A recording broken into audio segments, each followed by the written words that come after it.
Good morning, Daylighters. I know I've said this before and I felt it before, and it won't be the last time I've said it or felt it, but this one feels important.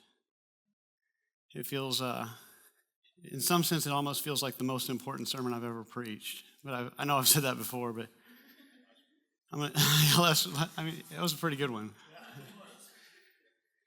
We're in the middle of the FOAS, the father of all sermons, the Last Supper discourse of Jesus. This was the time right before Jesus died, and he hung out with his best friends over a meal, and he shared some important insights with them.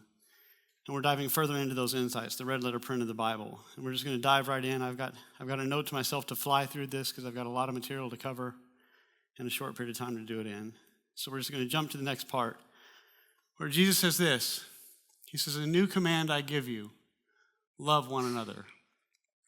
As I have loved you, so you must love one another. By this, everyone will know that you're my disciples, if you love one another." I'm concerned you guys are going to start feeling like this lady. Like, this guy's got one sermon. I'm getting a little tired of this love thing around here. Can we talk about something else?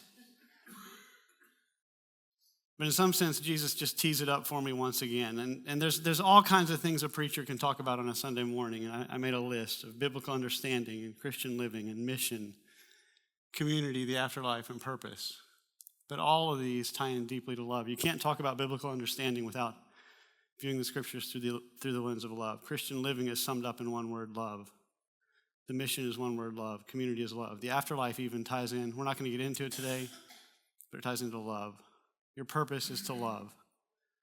So all the stuff that a preacher can talk about, even if you get down to the nitty-gritty and talk about money and sex and time management, health, career, family, you can't get around the topic of love, L-O-V-E, love. It's kind of the secret decoder ring through which we interpret every other topic. So you're going to hear that word a lot in here.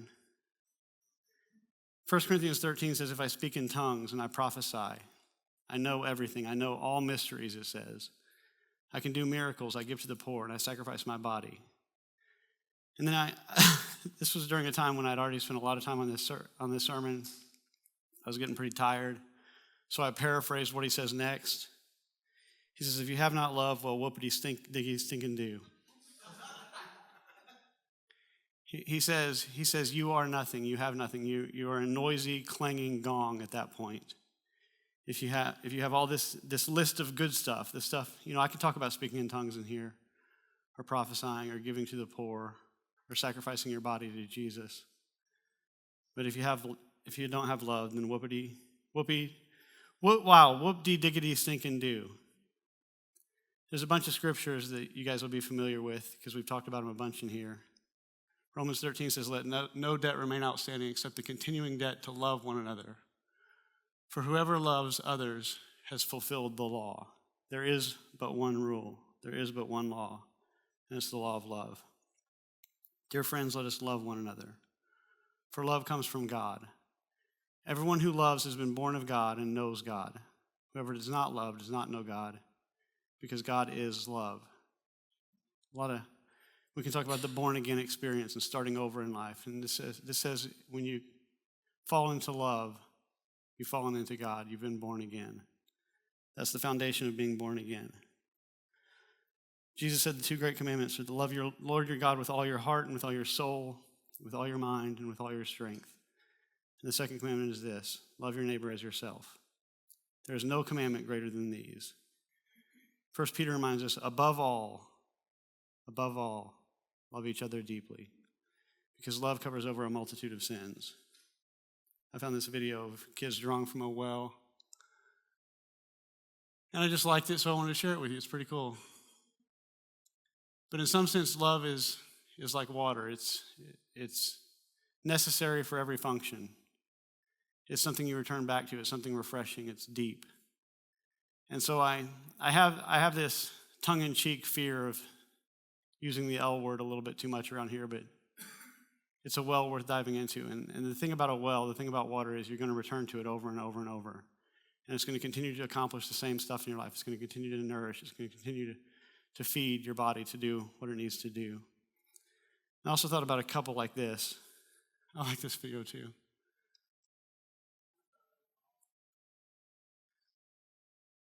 We've all seen, and it's going to play on a loop, so you're going to get to see these guys shoving yogurt or whatever it is into their mouth over and over. We've all seen couples that have been together for so long that they just don't have much to talk about. And I could see daylight surviving another 10, 20, 100 years, hopefully without me, obviously without me. But always having that thing, never getting tired, never getting to the point where there's nothing to talk about, because love is inexhaustible. Love is a deep topic to continue on. But I've realized over 10 years of talking about it, I have this inner dialogue about love and an outer dialogue. I talk about love in here a ton. But I've never stopped really, only once have I ever stopped to ask the question, what is love? And what do you guys think of when you hear what is love?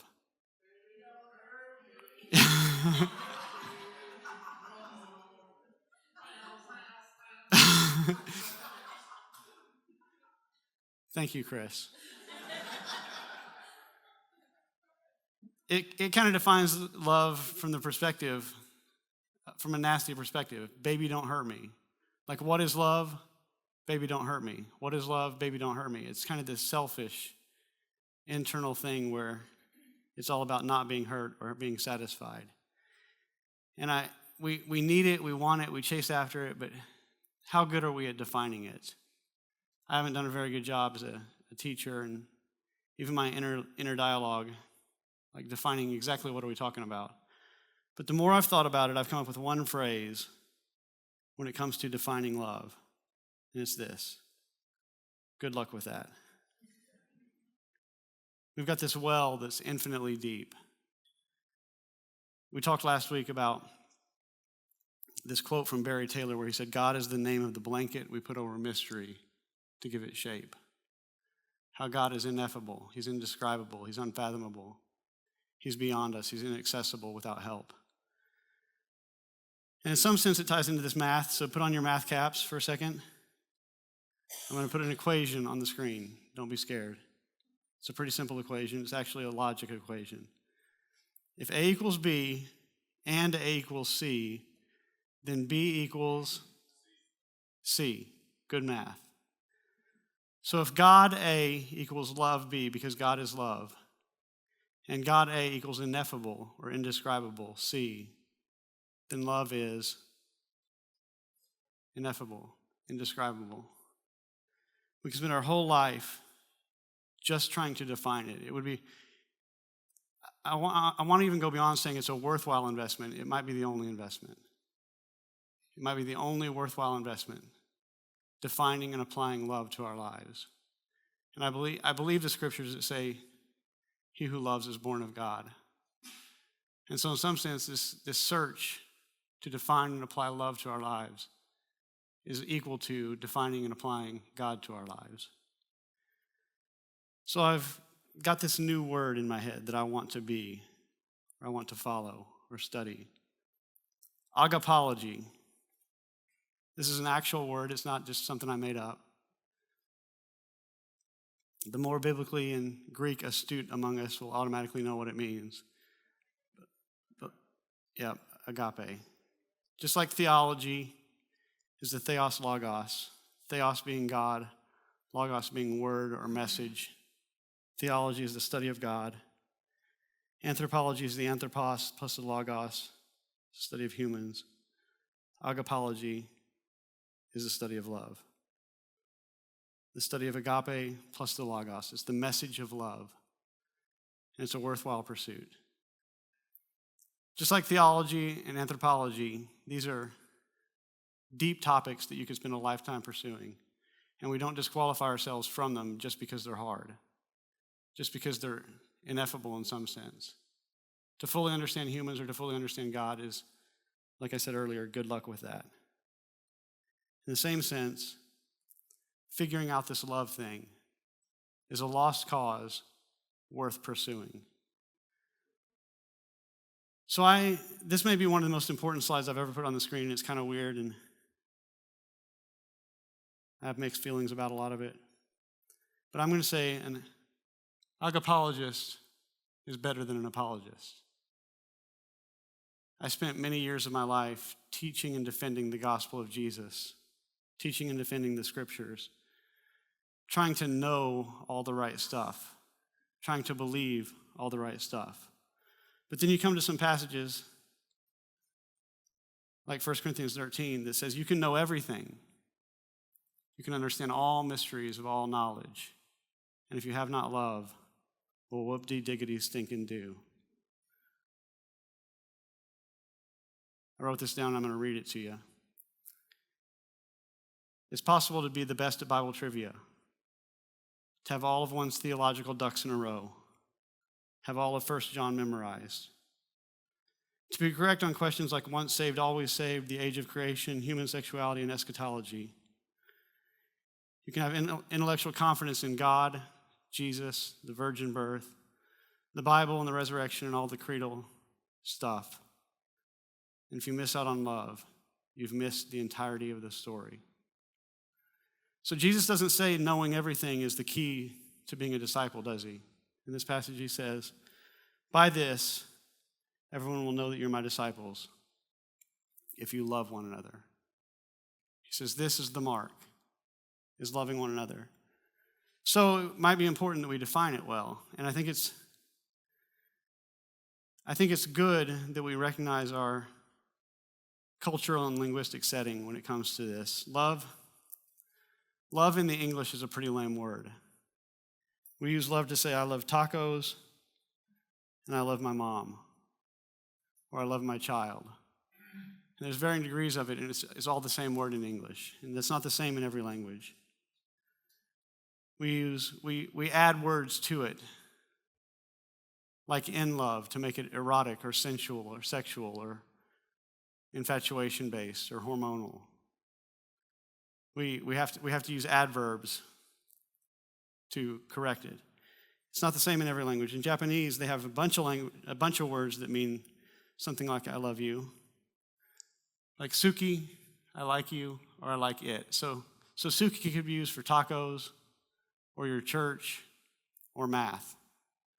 Suki is a lesser degree. Then there's daisuki, which I imagine the dude from Karate Kid, daisuki. I always imagine it in a deep guttural voice, daisuki. It means I like you a lot. There's ai, which is deep and enduring commitment. There's koi, which is our in love. It's passionate. It's romantic. And then there's the word that must not be uttered, aishiteru. Aishiteru is ain't playing around. It's I plus the word doing. It's doing deep, enduring, committed love. This word is used with great reservation in Japanese society, typically only in the case of married couples, although there might be some friendships where one might use it in the deepest sort of bonding brotherly friendships. But most married couples will not even dare use this amongst themselves. There's a kids' game where kids will sit across from one another and say this word, trying to make one another laugh because it's such an emotionally charged word. Even as a child, in Japanese culture, you recognize that this is the word that must not be uttered unless, I want to use the word soulmate, unless this is your soulmate. And soulmates are a myth in my opinion, but it's that idea. It's that idea that you are it. You are all. I am deeply committed to you forever. You have to be careful with it. There's other languages like French and Finnish and Hebrew that use different words for love. And most of us, if you've been around the church for very long, you're also familiar with the Greek words, eros, storge, and philos, or phileo.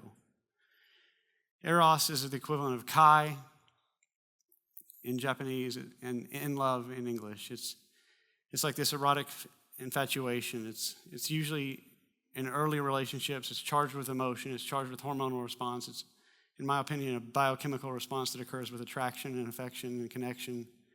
It never lasts. Just in case you've bought into this myth that you must always be in love, just get over that. It never, ever lasts. It's always temporal.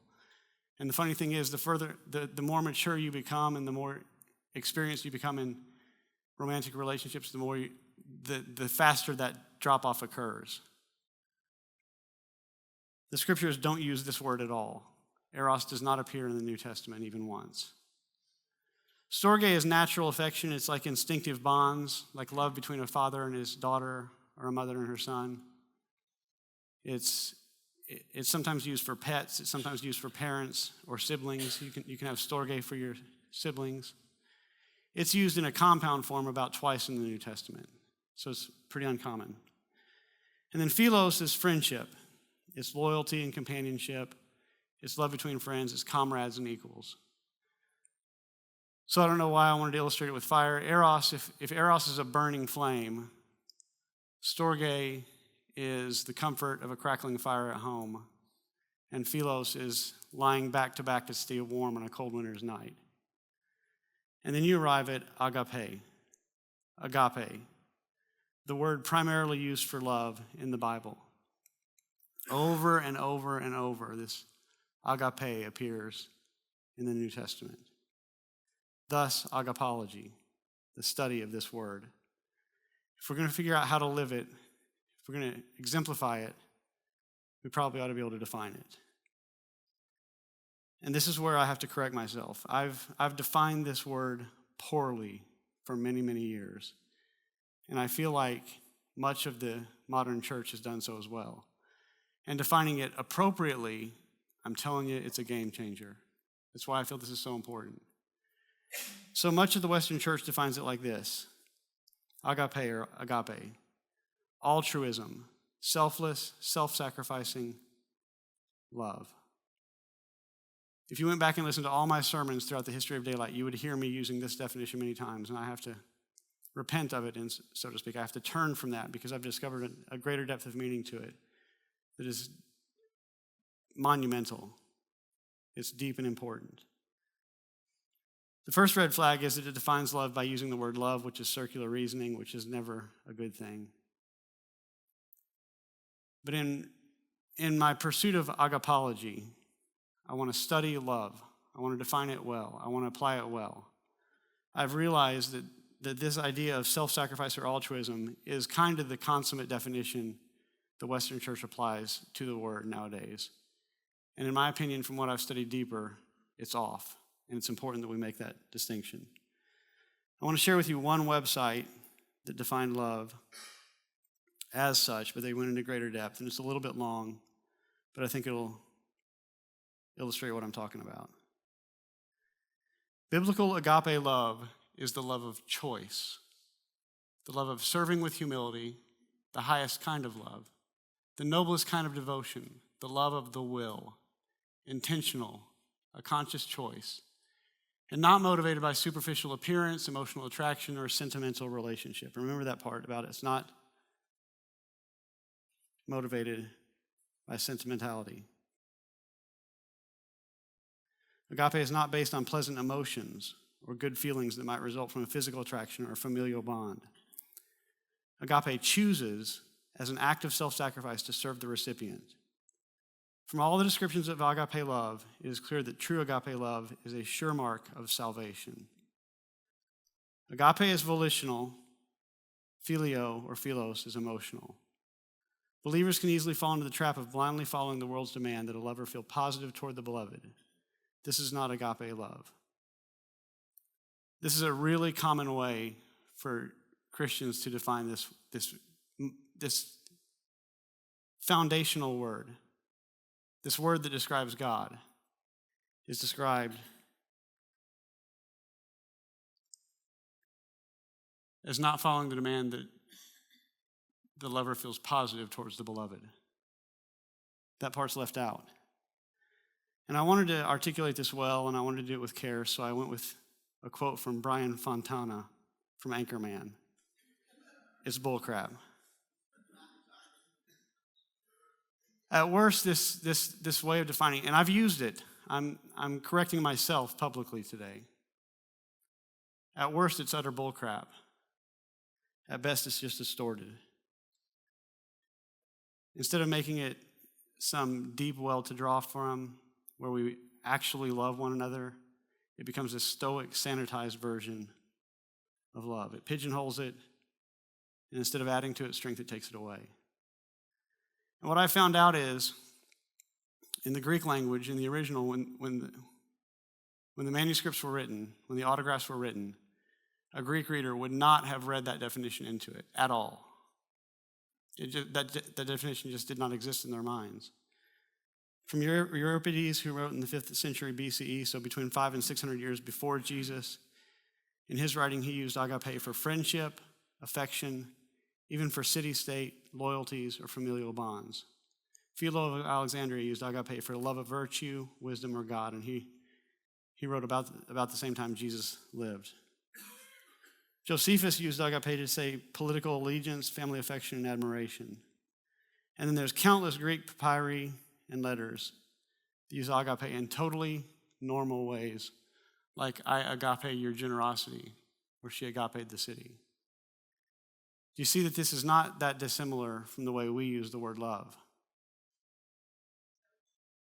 It was a common word describing common things.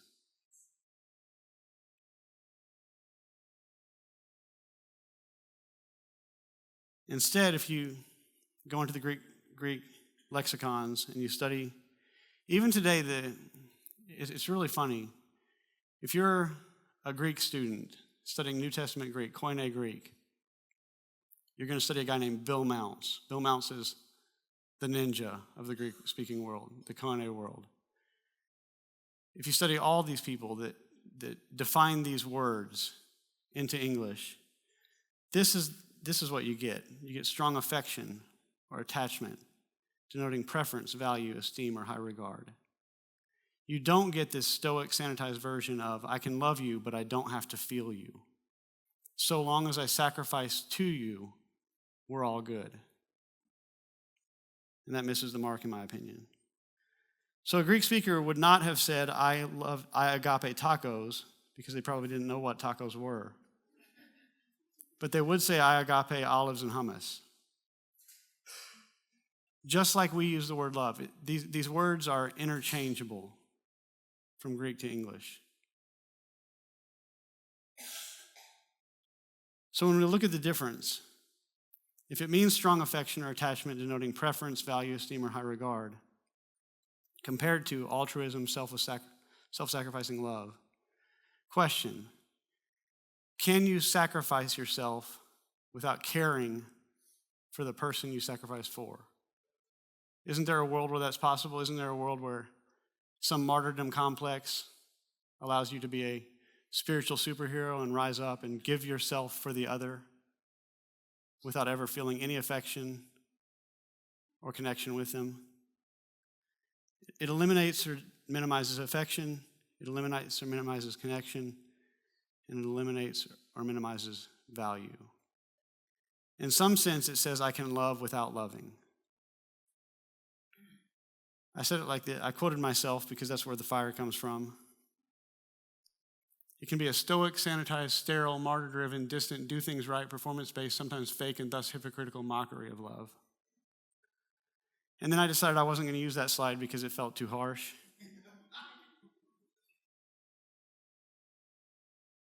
Good choice. We'll talk about where the modern day definition comes from, and it's a hybrid. But first, I want to show you another chart. I really enjoyed making my chart last week, and the grids worked pretty well, so I did another one. On this one, you got giver and taker on the x-axis and affectionate and unaffectionate on the y. You can fall into any of these categories. You can be unaffectionate. You can be an unaffectionate giver. You can be an affectionate taker. Or you can exist in the sweet spot of being an affectionate giver. This quadrant where you're an unaffectionate taker is the void. It's a hellish existence. It's numb and cold, and it's not worth exploring. It's outer darkness for the human soul. Then this is where the modern church definition of agape firmly plants a lot of people. It says the martyr. It says a giver, you're willing to sacrifice, you're willing to give, you're willing to lay down your life. But you can do so without feeling any affection for the one you're giving to. In fact, it allows a polarizing view of us versus them, where you still get to be the good guy. It's the martyr. Then there's the siphon. My wife and I had some good conversations about this week as far as what's the best word to use here, and we never came up with one that fully satisfied us. It's the clinger at best or the parasite at worst. This is the place where you say, I love you, but it's more like, I love how you make me feel. It's insatiable, and in this quadrant, I love you becomes, I need you to complete me. It's, I feel you, I connect with you, but I do it for me. And it's also an unhealthy quadrant to be in. Then there's the sweetness. This is the Christ quadrant. This is where a parent gets up at 3 a.m. without complaining or without feeling any resentment because their child is crying. This is where a friend shows up to mow the lawn when you're sick.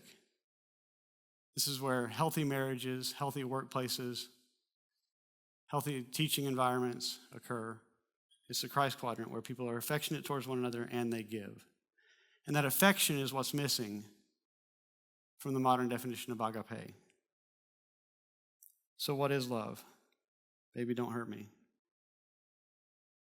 When you go to the lexicons, when you go to the English dictionaries, this one word keeps showing up, and it's affection. Affection is what's missing from the modern definition. And it's what Jesus did was he infused this word, or he reappropriated this word. He, like he did with so much of other areas of life, he expanded thoughts on it.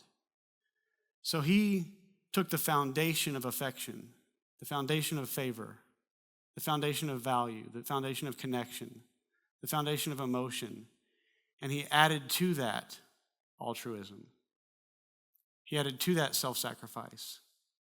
He added to that selflessness. This word, it's really interesting if you take the word affection and plug it in for love. It shapes everything, and it labels me as guilty. I have, in some sense, for much of my life, tried to love without connecting too deep, without feeling too much affection. It's almost an escape mechanism. But a Greek reader would have read this passage as having loved his own, having felt affection towards his disciples who were in the world, he felt affection to them towards the end. And it shapes and changes the way you think about it. He says, as I have felt affection for you, so you must have affection for one another. This was just after washing their feet. So you see what he's doing here is he's saying, my affection for you, my vision of your value, how I hold you in esteem, makes me want to sacrifice for you.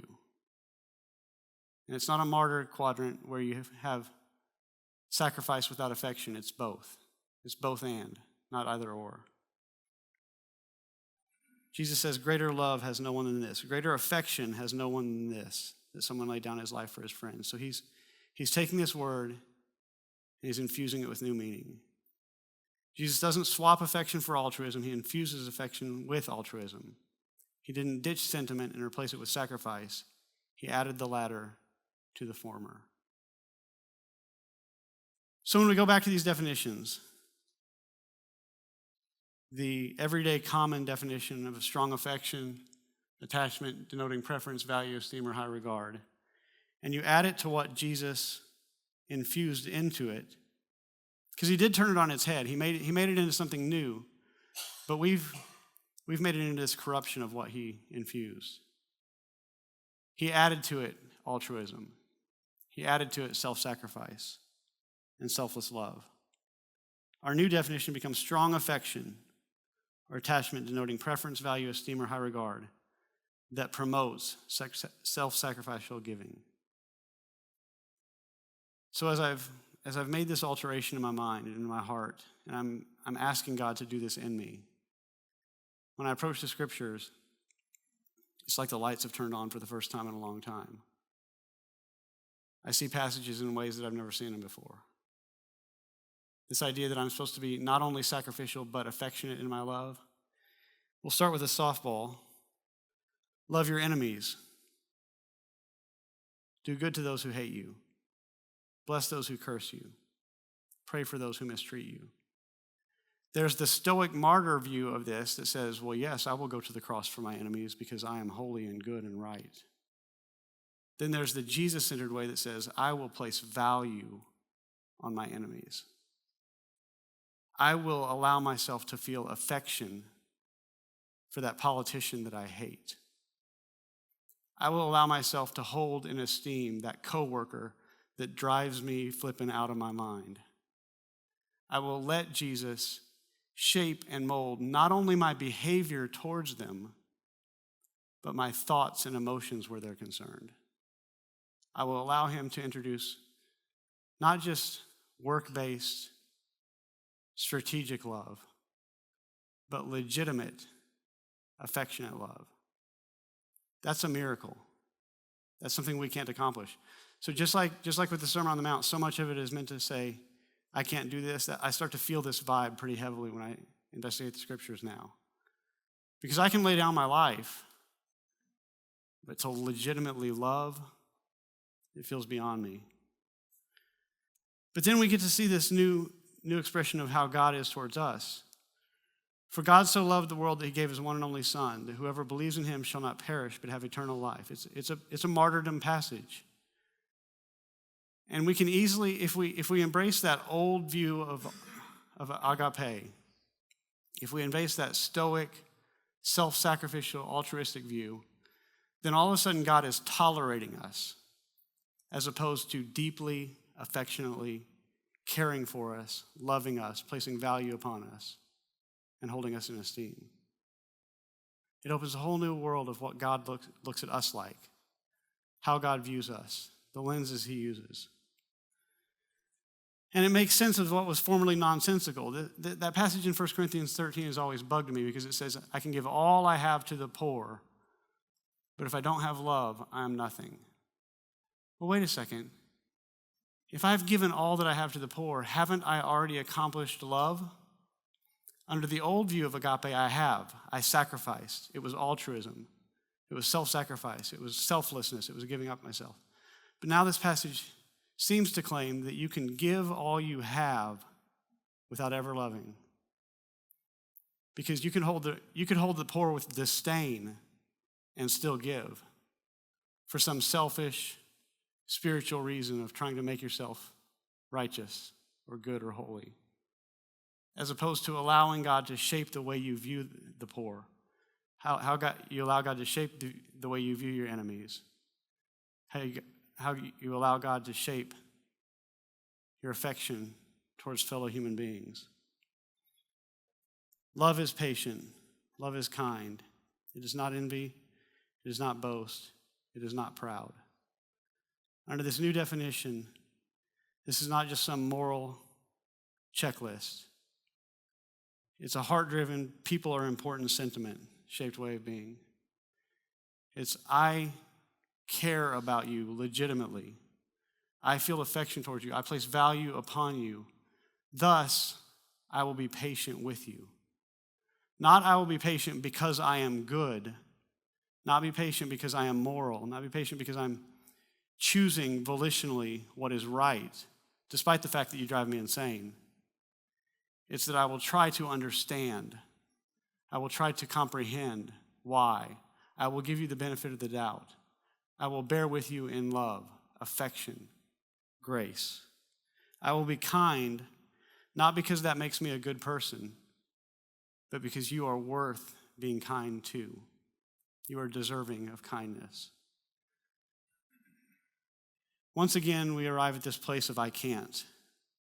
Sermon on the Mount, God on a mountaintop. This vision of love feels completely unattainable to me. I can choose to be patient all day long, but to legitimately invest my heart and soul in a person, that's just feels impossible, especially to do it consistently across the gambit of even my enemies. But once again, we find in the FOAS this idea that I can't, but he can, and thus I can. And I'm jumping a little bit. So all of this is kind of a setup for the rest of this sermon, this discourse from Jesus. But we find out that the fruit of the Spirit is love. It's not the fruit of good decisions. It's not the fruit of bucking up and choosing. An act of volition is cold steel version of agape, where I lay down my life because that's the right thing to do. But when we're invested in the Holy Spirit and the Holy Spirit invades our lives and changes us from the inside out, the Holy Spirit will transform us to view people with legitimate affection, with legitimate patience and kindness and goodness, with legitimate, affectionate love. And that's on the way in the coming weeks, but this is the setup for today.